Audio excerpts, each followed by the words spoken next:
everyone, and welcome to another Scots Whay Hae podcast. And today I'm joined by writer Rebecca Smith to talk about her book, Rural, the Lives, you've got it here, of the working class countryside. Hello, Rebecca. Hello. Thanks for having me. Oh, it's an absolute pleasure. I have to say at the beginning how much I enjoyed this book. There's some personal links as well, which we'll maybe get into later on, which was really interesting. But first of all, how do you describe rural to people when people like me ask? Well, it's a book. I originally pitched it, I suppose, as social history / memoir. And, you know, it definitely started as memoir. I started writing about where I grew up, and I just felt more natural writing about that. You know, every time I wrote anything, it was always set on the estate I grew up on. So I thought, well, you know, I'm going to explore that more. And the book is about tied housing. That was kind of the genesis of the idea, I suppose. My dad was a forester, and we grew up on a country estate in Cumbria. And when you live on a country estate like that, and in the role of forestry as well, the house comes with a job. And it was great because obviously you couldn't afford to live in a rural area like that without the house coming with a job. And so that was really useful for us. And it was a brilliant way for us to grow up. But also my partner walked past the table one day when I was working and said, well, you know, there were coal miners that had tied housing. And I was like, oh yeah, I suppose they did. And then it just all kind of went on from there. And so that was the thread, I suppose, I wanted to use, was tied housing. And it turns out so many rural industries have them or had them. And that's where it came from, really. Because my grandfather worked for Cochrane's, the boilers down in the Borders, right down on the Solway coast. And he was a welder and then became a foreman.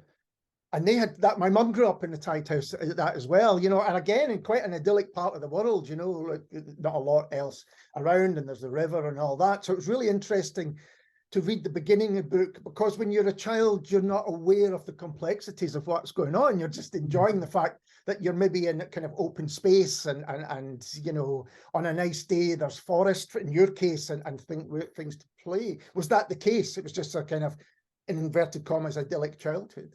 Yeah, it is. And it was so funny. I've realized you know, now after it being published, and it's been out just for 2 weeks really, but you know, the reviews and people have said it's great because you've not romanticized the countryside, and that's exactly what I wanted to do. I didn't want to say, oh, it was all, you know, the countryside's beautiful and things like that. I wanted to write about the working people, and I wanted people to see past you know, the mountains and things. But by doing that, I have literally romanticized my own childhood to me.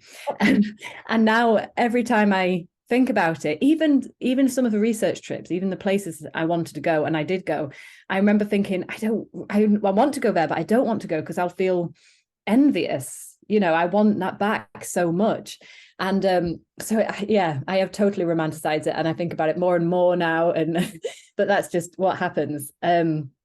It was lovely. And as you said, as a child, you have no kind of idea that, you know, if you happen to lose a job, if you're not well enough to work, or, you know, if you have an argument with the boss or the landowner, then you lose everything. You know, you don't, and it can happen very, very quickly. You know, it's 200 years ago or 100 years ago, it could be a few days where you lose your job and your house. Now, obviously, hopefully it's a little bit more security, but it's still very difficult. It's very precarious. And as we say in Scotland, it just felt like such a sugary peg.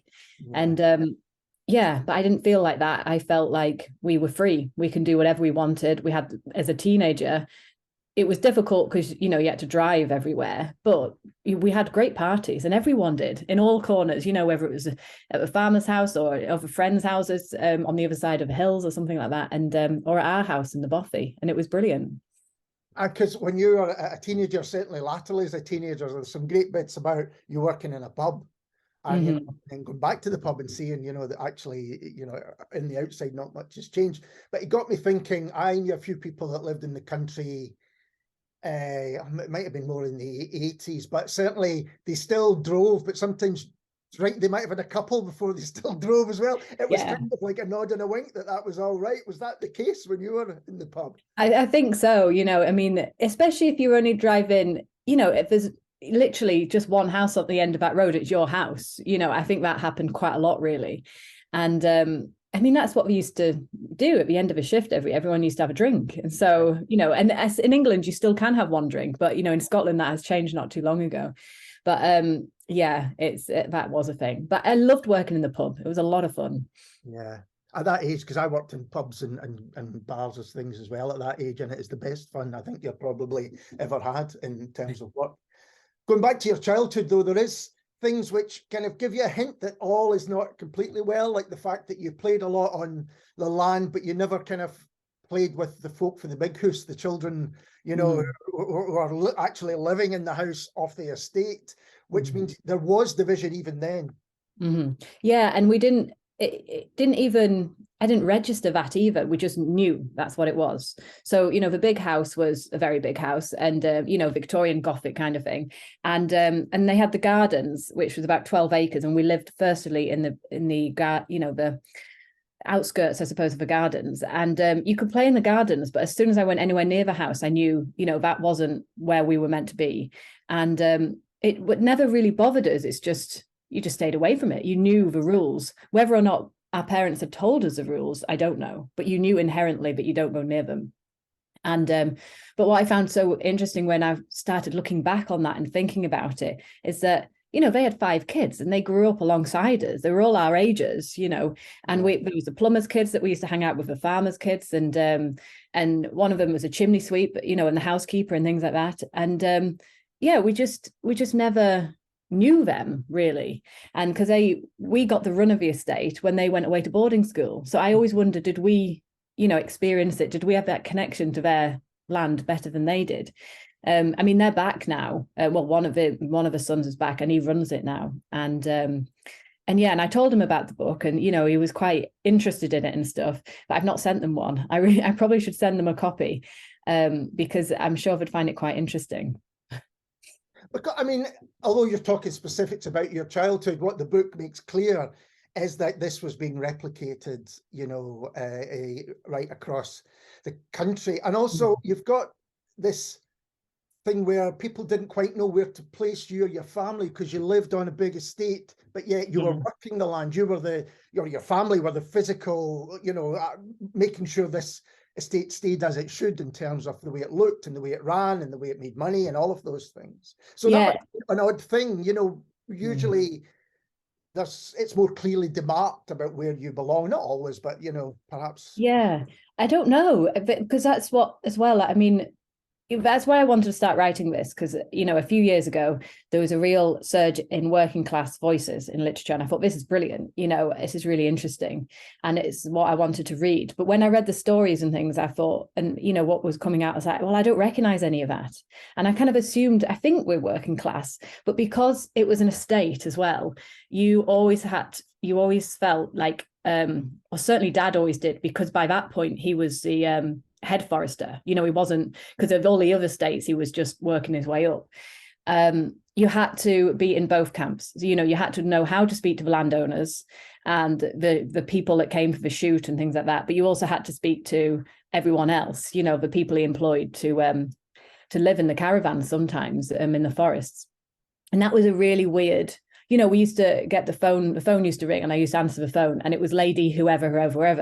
And, you'd be a bit posher on the phone because it was obviously a landowner speaking. That was when he became self-employed, and he started doing lots of different estates, but we still lived on the estate then. So that was odd because it was different. And I think that's quite unusual, I suppose. But what I still think is right and is across the board mostly with just rural people is the fact that people think that because you grow up in a rural area, you have got lots of money because, that's how they see it. If they're looking in a city, it's like you come to these amazing places and, you really see, you think people own all the land, and that's definitely not the case. And it's something to do with access to nature, because people come from a city to, pay a fortune to pay, go to the lakes and up mountains and things like that. But we had all of that, but we weren't rich in any way. So it's that kind of duality and complex kind of class thing. And, it is so much more complicated than just working middle and upper, isn't it? Yeah. And as I've said as well, this could have been a PhD. You know, I nearly did it. I thought to myself, right, what do I do next? Is this going to be a PhD? Because I know this is going to be quite interesting. But then luckily I got the agent first, because I think I'd still be doing it now. You know, I would still be researching it because it's just so complex, and it would be interesting, but I think it would, you know, I'd be at the end of my tether with it a little bit.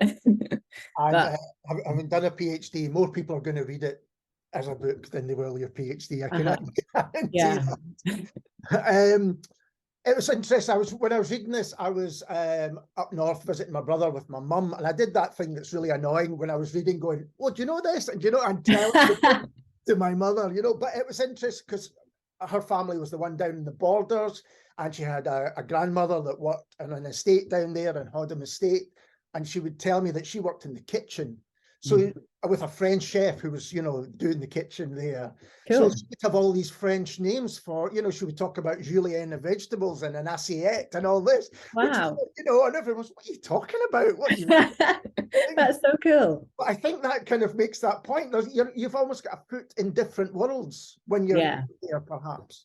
Yeah, you do. And people did come from all around the world to work in rural areas as well. The prisons of war that used to come around. And I thought that was really interesting. That I think people kind of assume that rural areas, that the countryside is farming, and there's just so much more to that. And the history of it is just, the generations. Sometimes there's generations of families that go back, but also the incomers have been vital to the economy and to the community, really. But yeah, that's really interesting. And we never worked in the big house or anything like that. We only went in for a party once or twice. But it would have been really interesting to work like that, I imagine. And you talk about the kind of changes that you go on to go back and visit lots of places that you knew, but also places that maybe worked as research for the book.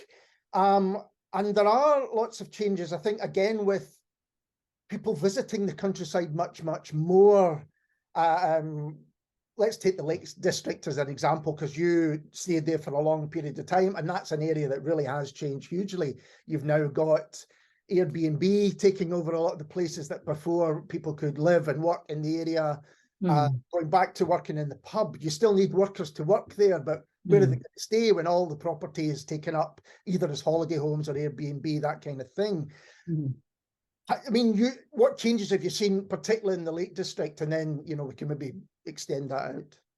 Well, certainly in the village where I grew up. And again, this could be, there's an element of it being nostalgic, and romanticized, because when I grew up, it was amazing. And of course it was, we had a brilliant community. There were 4 pubs in the village. They all had just a really active scene. We had the pantomime, the country show, loads of different events every year, the May Queen Gala. And we have still some of them. And there are other ones instead of some of the other ones. But what I know for sure, because I still know a lot of people in the village, is that so much of it now is second homes or Airbnbs. And it's amazing that Airbnb only started in 2008, because, it's changed so much. What I want to always say, though, is that tourism was always essential and is essential. Without it, we wouldn't exist in that way. That village wouldn't exist, and rural areas wouldn't exist in that way. We always had holiday homes and second homes. And like, we used to go and clean, but mum used to go and clean the holiday homes, and I used to go with her, in the summer holidays and stuff, and help her out with, the polishing and things, because that's the way we made money. Or we worked in the shops and the pubs and things like that.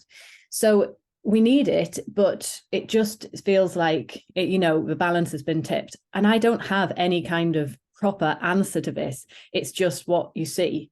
And there are definitely pockets of the country who are doing things to kind of combat this, which is great. And there are different rules. This is what I also found very difficult to stay on top of. There are different ways of seeing it and different rules in every single part of the country. Like Wales has just put up their council tax. If you own a second home, their council tax is now 300% more. In Cornwall, it's slightly different. We've got local occupancy in the Lake District, which means there are some houses which you can only buy if you are local. But that's still quite limited, because sometimes, like my friend moved grew up in the village, which was right next in. It was one shop in the village. You know, it was absolutely tiny. In Sorry, it's where Beatrix Potter lived. She grew up there, and then she had to move away to Kendal because it was too, you know, she couldn't afford anywhere in Hawkshead and Sorry. It was the nearest village was Hawkshead, where we went to school. But then when she tried to get a local occupancy house nearby in Sorry and Hawkshead, she wasn't local anymore because she'd moved too far away. You know, and it doesn't. I think she actually wrote to the MP, who was actually very good, and, you know, managed to change that. But there needs to be some kind of controls, but, you know, it's very difficult to make them. And I think what I wanted to do with the book is to kind of just educate people in what is happening in some rural areas. And they're not all like this, but, you know, a lot of them I spoke to, and certainly the feedback which I'm getting is, you know, this is happening, Highlands especially, and Wales and Cornwall, and just lots of places. But the Sunday Times reviewed it, and I quite like that review because the start of it was, if you own a second home, if you're about to buy a second home, don't read this book. And I thought that's exactly, you know, what I kind of wanted to do. And I didn't write it. I did write it for other people, but I also wanted to represent the working class voices. I wrote it for the people who I knew, the people were struggling to get on the ladder and things like that. That's the people I mainly wrote it for. And if the other people who do own a second home would like to read it and buy it too, then that would be great, because, you know, maybe they will, I don't know, think again about buying a second home somewhere else, or I don't know, you know, contribute to the community more. Because if there's no one there to go to the school, or, you know, go run the pub or wash up in the pub, there is literally the community doesn't exist anymore.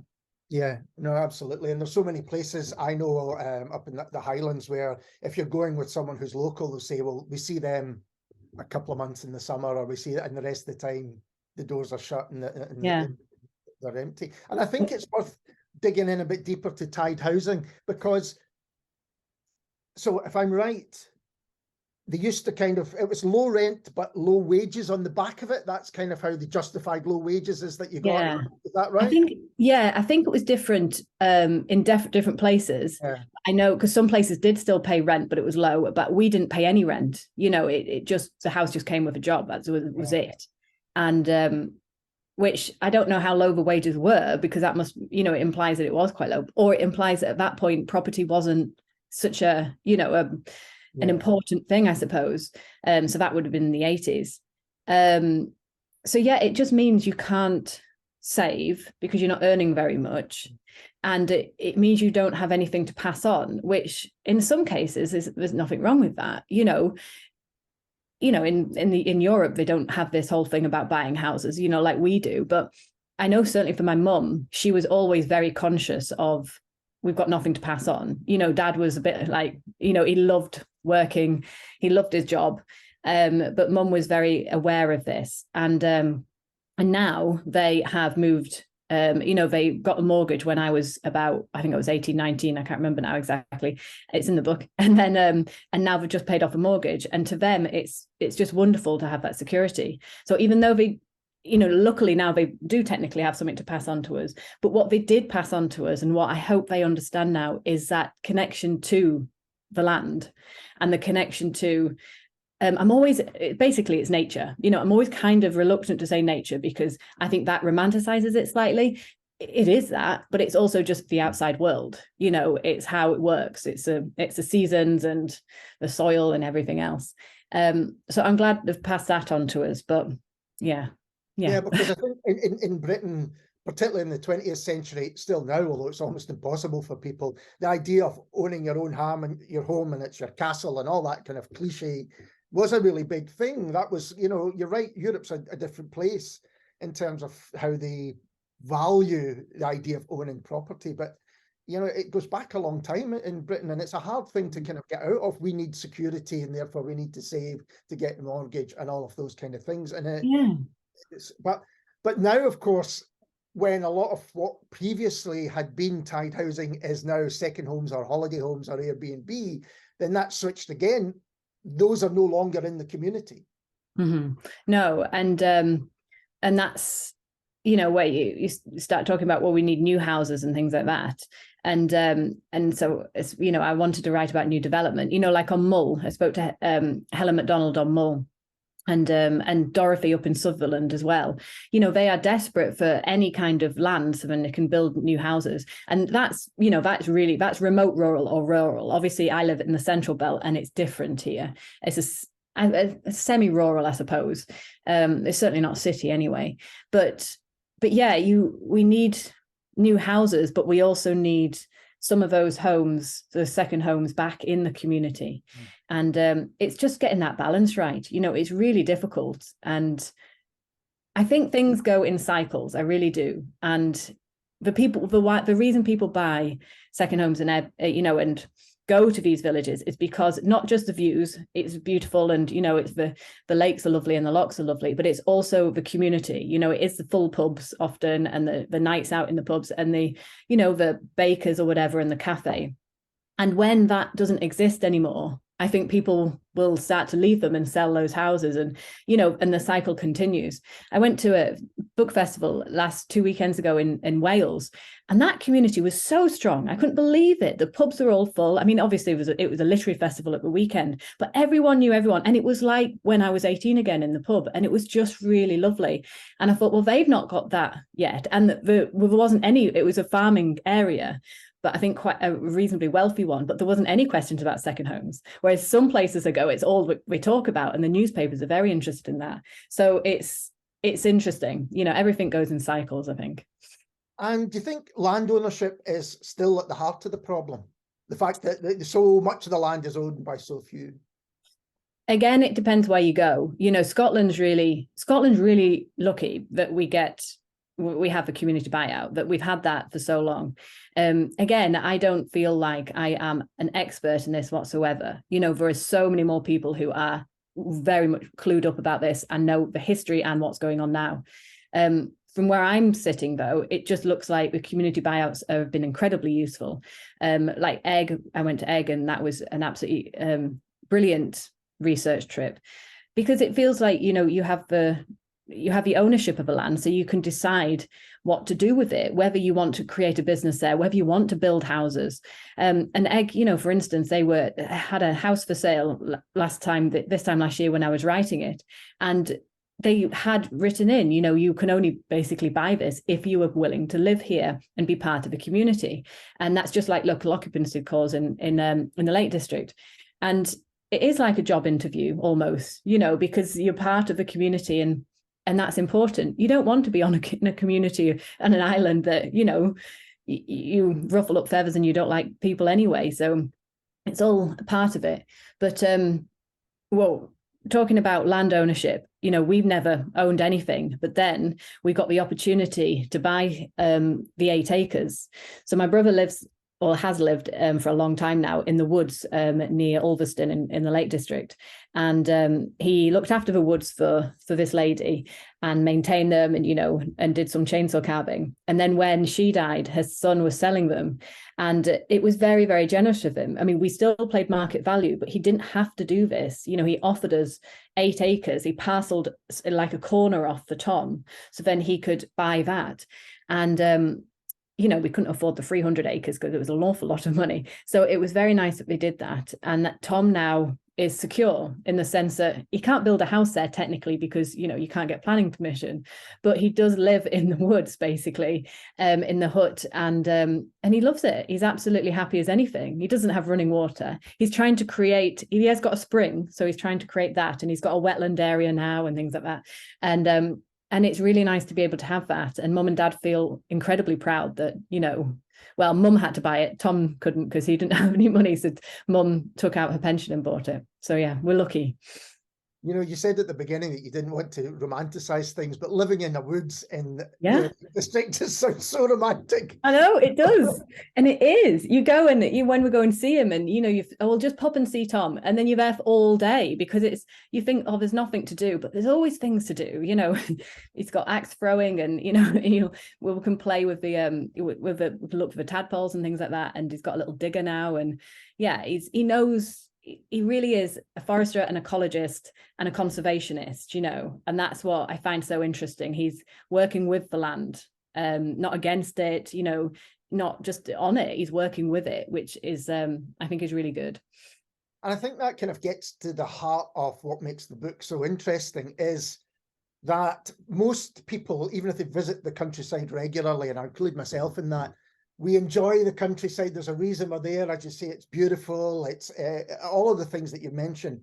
But this gets to the realities underneath that, you know, what's going on, even to the fact that both your brother and your father had accidents while working on the land, you know, pretty scary ones, both of them. Yeah. You know, of course, when you're driving, you know, through Pulley Bridge going down into the lakes, you just never think about any of that. You just go, aren't these beautiful kept? And you know, isn't this, oh, look at that. And you get a really nice pint in this pub and all of that kind of stuff. But it does get to all the things that are going on underneath, I think. Yeah, it's a working landscape. And that's what I really wanted to, you know, kind of tell those stories, because also they're not just, you know, forestry and coal mining in the past, and slate mining and farming. And what else do I talk about? Even mills to some extent, although, you know, it wasn't great. They're not just unskilled workers. You know, they actually are they need to be so knowledgeable, especially if you're mining underground with a slate. They need to be knowledgeable about how the geology of the land works. So, you know, if you are in coal mining and, you know, this soil or something like that is sandy, or this is deeper, whatever, you know, everything, the way the geology of the land works is so different, and you need to understand how that works. It's the same with forestry. You know, Dad knows what kind of trees you plant where, because they won't work somewhere, you know, and you're not allowed to plant them in bogland and things like that. You know, it's not just oh, let's go plant a tree and then chop it down, you know, 30 years later. It's so much more complicated than that. And the slate miners as well. Just wanted to say that I love the fact that they invented a machine to try and split the slate, but it didn't work, and so they still now hand split all of the slate, and none of that was really properly recorded how they do that. It was just all generational, you know, information passed down. And yeah, I think that's really important to make people aware of, you know, that if you go for a walk in the countryside, they might be felling timber, or, you know, working in the fields or something like that with farmers. And it is a working environment. We provide food, we provide timber, so much more. And yeah, you need to be careful as well. And I'm jumping around a little bit here, but you mentioned egg earlier on, and I realised that some people might not know the story of egg and how it was a kind of trust buyout. Is that right? Yeah, so Egg was technically the first island community buyout, and I think this is 1997. And but it was the community. So Egg had been in different ownership by different landlords for hundreds of years. You know, it was lairds, and then it was all these different men. It was a naval commander at one point, and latterly it was I've forgotten his name, but it'll come back to me. And some of them were great. As always, some landlords are very good, you know, and they think about the way the whole community works, and they think about the houses and things like that and work. But they were sick. The people who lived on Egg were sick of not having any control. You know, the guy was a little bit unpredictable, so you never knew if you were going to get kicked out of your house. And so there was a few people got together and set up a trust. And it took years and years for them to actually get the opportunity to buy it. And it cost obviously an awful lot of money. And they had to crowdsource, basically. We call it crowdsourcing now. They had to fund from, and people from around the world gave them money to be able to buy the island. I think we bought it for 1.7 million in the end. It was something like that, 1.5. 1.5, I think, maybe. Yeah. Got so many facts in the book, I'm forgetting them all now. But what was interesting about that was Egg was the seed, one of the guys, I think it was Alistair McIntosh, said, for the other community buyouts, the start of the community buyouts. So Ascent was the first technical proper community buyout, I think, which was a crofting community up in against Sutherland, and that was in 1995. But Egg, the trust on Egg had been set up before that. And because they had thought, well, we need to do this, you know, so then we can be in control of our own destiny, Ascent thought, well, we could do that too. And and then when I was writing the book, I really wanted to speak to Dorothy about Melness, which is also in Sutherland, mainly because about the spaceport, which I'll come back to in a minute if you want. Yeah. But what was so fascinating about that was that their landowner gave it to them, because they were like not too far from Ascent. He'd seen that happen. He's like, well, you can have this. And then when I read more about him and I found out that he also owned the estate, that same landowner who owned Melness also owned the estate where my dad grew up in Nottingham, it really does make you realize how few people there are that own, how this is passed down through generations, the land is. And I couldn't believe it. But that was so nice that he had given them the land. And he did it 30 years or so before he died as well. He was really forward thinking. And so that's, it just shows that some landowners, they do think about the community and they do think about the future and things. And some of them don't. It's just like everything in the world, isn't it? So yeah, that's why I wanted to include Egg, Melness, and Ascent, because it felt like the three beginnings of what we see today, really. Yeah, the kind of work is kind of case studies about how there could be a better way forward, or at least, an improvement in how things are going. Talk about the spaceport, because I'd kind of forgotten about that. Yeah, the spaceport's fascinating. And Dorothy up there, she is she's part of it. She's the treasury, I think, she's part of a crofting community up there anyway. And she's been on the land for generations.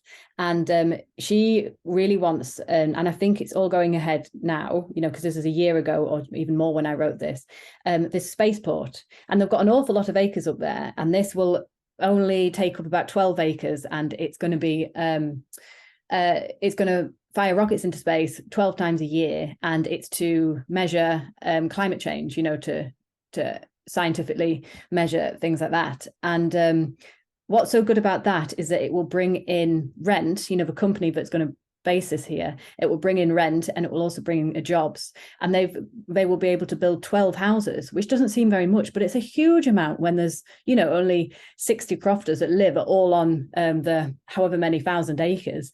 And so it's a really good thing. But when I first read, I thought, the community are not going to be up for that. The locals will not like that at all. But it was the opposite. The locals really wanted it. The crofting community who had been there generations were really keen for it because they wanted the investment and they wanted the jobs. She said, I think, pretty much the most important thing in the book, tourism is not enough, and it's not enough for rural areas. We need more than that. And that's what they're doing to try and keep it alive. And it was the local landowners, it's actually the biggest landowner in Scotland, who was trying to fight against that. But they did lose on every count. And yeah, it's going ahead, which is really exciting. And will probably bring more tourists to the area anyway, I would think.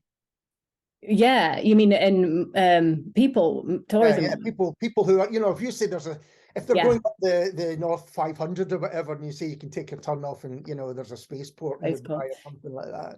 Yeah, what she was talking about as well, which was really good, is that she says, we need more than tourism, but we don't just want people to come here and pass through. She wanted to build I think it was like a museum or a visitor centre to tell them more about peat, because there was so much, the land is covered in so much peat up there. And I thought that was fascinating. You use the opportunity if you can, to keep the community and the area alive, really. And another case study, which goes back much further, is New Lanark. You spoke about the mills and how mills were different. Now, here was somewhere where people were offered housing and then eventually education. And you tell us about it, because it's a fascinating tale. Yeah, New Lanark really is interesting. And it's obviously it's about 40 minutes from here in the Central Belt, not too far, just up from the borders, I suppose. And yeah, you always think of, when you think of mills, you think of Manchester and, Sheffield, the north of England, basically, and the city, and it's dirty and grimy. But the mills started in the countryside, which, I didn't really click until I started writing this. And because they needed the water, they needed the waterfalls and the power of the rivers, basically. And Scotland was a prime place for that. There was one in Katrine, there's all up on the Tay. I think there was quite a few on the Tay. And so many different types of industry. It was absolutely well, full of industry. And so I went to New Lanark because that was a good one to go to, and took my kids. And, you know, I went a few times because it was really interesting to try and discover, you know, a little what it's all about and things. And it was, what was interesting about New Lanark, was that Robert Owen, who's the second person who kind of ran it, he decided to just be a little bit better towards his employees. And so he made the children under 10, you didn't have to work anymore. But like from 10, I think, to 14, you only had to work, I think it was 12 hours a day and not 14 hours a day. And so when I told my 11-year-old son this, it's like, what? You know, it's just insane that you still had to work that many hours a day. And then you had to go to school afterwards, which was a brilliant thing because to get education was very rare. But it was, can you imagine how tired you must have been after a day working in the mills? But of course, children were small, you know, apparently they were very easy to manipulate in the sense that, you know, they will do the things you need them to do, climb under the machines and pick up all of the dust and things like that. So yeah, that was really interesting. And now we're looking back, we think, how can that have been a good thing? But it was very forward thinking as well. And he really did. He had a post office, you know, he had a doctor's, they had everything. And New Lanark has all of this information there, and it's really fascinating. I would totally recommend a visit. But I didn't realize properly, you know, I didn't, because you know a bit about your own family, but you don't realize until you start actually talking to people that Grandad had actually worked in a mill very similar, and so had my mum. And so New Lanark was, you know, 1800, something like that. That's when it started. And but then I realized when Grandad had left, after the Second World War, he'd started building a mill, and then he started working on it, and then he worked his way up and was a manager at one point. And he used to keep those machines going all day. And Mum also got a job, but she worked in the office because Grandad didn't want her to work on the shop floor because it was hot and sweaty, and like my Uncle Jim said, like a sweatshop. So yeah, these links, I thought it was really interesting when I was researching it, because, you know, Grandad had worked in a mill, and then he'd also been a Bevan boy. He'd also been a coal miner, but he was also born in a dam builder's hut, and there's forestry and there's all those things. And Grandad had all of those jobs in just one lifetime, you know, all the links to so many of those different rural industries. And I thought, well, that's so weird, but I suppose it's not. You just go from one job that you know to the next, one house you know to the next, because that's what they had to do.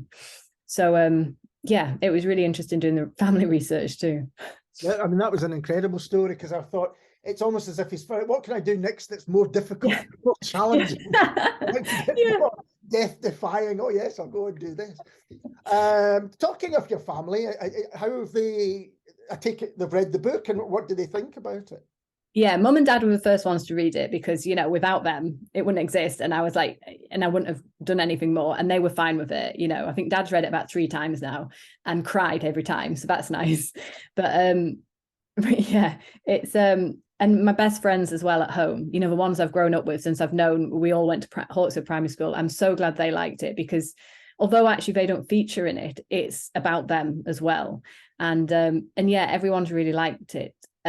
The most terrifying thing of the whole process, even the interviews and doing, you know, going on stage, I don't find that particularly terrifying, but sending the chapters to the people I spoke to was terrifying. I nearly had, you know, anxiety attacks about that, because I wanted the people I wrote about, I wanted them to like it and to be okay with it. And so if I'd sent a chapter and they'd not got back to me within 2 weeks, I was like, oh, that's it. You know, the book's over. I can't write about anything else. But it was all fine. You know, they all got back to me in the end and said that it was okay. But when you're writing about someone, you know, and sometimes when I was chatting to people and interviewing them, I didn't know what it would become. You know, you don't know, because I'm not like a proper journalist. You know, I don't know what it will become. And so I felt like I was a bit, you know, feeling in the dark with a lot of that. I think next book I'll be a bit more prepared. And you mentioned the review that said, if you've got a second home, perhaps don't read it. Have you had feedback from people of all kinds, that, you know, from people who live and work still in the countryside, from folk who maybe that's their holiday destination? What's the kind of been the feedback so far? Mainly just from people like me who are from similar backgrounds, and though, you know, they are very, they all say, God, that it's made us remember and it's made us think. And like some of the farmer's kid that we grew up with on the estate, she got a book copy and she said, it's making me so nostalgic. And because it, you know, like I said, I've romanticized it a little bit, my own childhood, definitely to me. And but most people have been really thankful, I suppose, that I've written something that they've never seen before. You know, I didn't recognize myself in many books and things and TV and, you know, newspapers. And I think that's why the newspapers have been quite interested, because they've never seen anything like this before, which is amazing, because there are some things out there, but there's just not anything which just really says this is what it was like. So yeah, most people have been really thankful and keen to read it. I've not had any real issues yet. I'm sure though. I think it's got a really lovely balance between your personal memoir, as you said, your personal recollections and personal family stories, but also the research that's gone into it. So there are facts and figures and places and people that you've gone to for the book and to get their stories. So, you know, I can understand that you maybe were worried that there would be mythologizing or romanticizing, but actually you go, well, look, this all backs up a lot of the things I'm talking about. Mm-hmm. And well, that's, yeah. And also I really wanted to, I didn't ever want to be like, landowners are bad, or this is bad, or house building. I wanted to say, this is what it was like. And it annoys me when people are a bit, you know, they just don't see all sides of it. Life is so much more complex than that, you know, and everything is second homes. Yeah, they're bad, but they're also really good because they bring in, you know, money. Everything has two sides, or usually more than two sides to it. And I really wanted to kind of make sure I did that. And yeah, and just in case it told my story, and the people who I knew their story as well.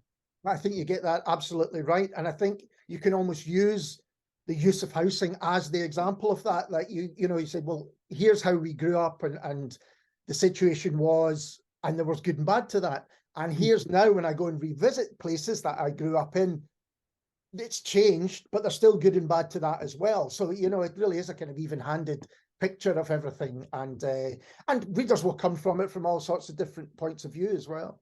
Yeah, they really will. Someone said to me at the school gates yesterday, her mum was talking about, I think she was talking about coal mining, and she said, oh, we lived in the happy lands because they had their houses come with a job. And I'd never heard that before, and I wish I had the, you know, opportunity to put that in the book. And it's really nice now because people are coming to me with things, and I think, oh, that would have been great for the book. But it's great because, like you say, people are coming from their own background and stories, and, you know, kind of joining them up with it, which is just lovely, really. And because also, also it's very difficult to find that information. You can't find that information properly. You know, I thought, well, how am I going to find about people, not the landowners, but the people or the big house owners that worked on the estates? And that wasn't easy because there's no real records. But now people are coming to me. I'm like, oh. Well, that's one of the things. It's almost like an oral history. And if you were like myself, you would then, you know, ask my mum, and then you went through generations and you found points of interest and contact and all those things. And to hear your mum worked in a mill, you know, to me that goes, well, that can't be right, because mills were, you know, dark satanic places of long ago. But then to have such a close connection, and even with your grandfather starting one, it's kind of it's surprising almost on every page. For those reasons, you kind of check dates and go, well, that can't be right. I know.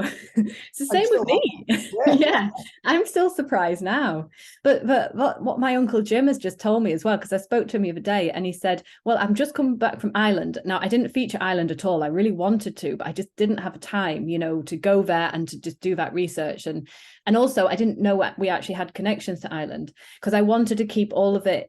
I needed to keep it connected to my family. Otherwise, why am I writing about it? You know, because there were other industries I'd love to have written about, but it just made sense to connect to my family. But anyway, Uncle Jim said, we're just back from Ireland. We've been to the Guinness factory. Apparently Guinness had tied housing, and then they sold them off, I think he said in the 80s, and whoever, great uncle, whatever, bought it for £1,500. And it was sold the other week for £500,000. So, and it's like, it's just, you know, another one of those. I would love to explore that more. Thank goodness for my Uncle Jim. You know, I couldn't, it would be nothing without him as well. So that's interesting to hear, though, because reading the book, I thought of slight parallels, not slight parallels, but parallels between London and what's happening in the countryside, in that people who work there are often being priced out of living there and are having to drive far distances and all of those things. And that is happening. As you say, there are exceptions and other things in place now to maybe stop that.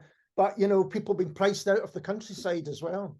Yeah. Well, that, yeah, as well, when, you know, basically when you've like a farmer or like a forester like Dad, and well, lots of other industries, but it was mainly farming and forestry I came across this.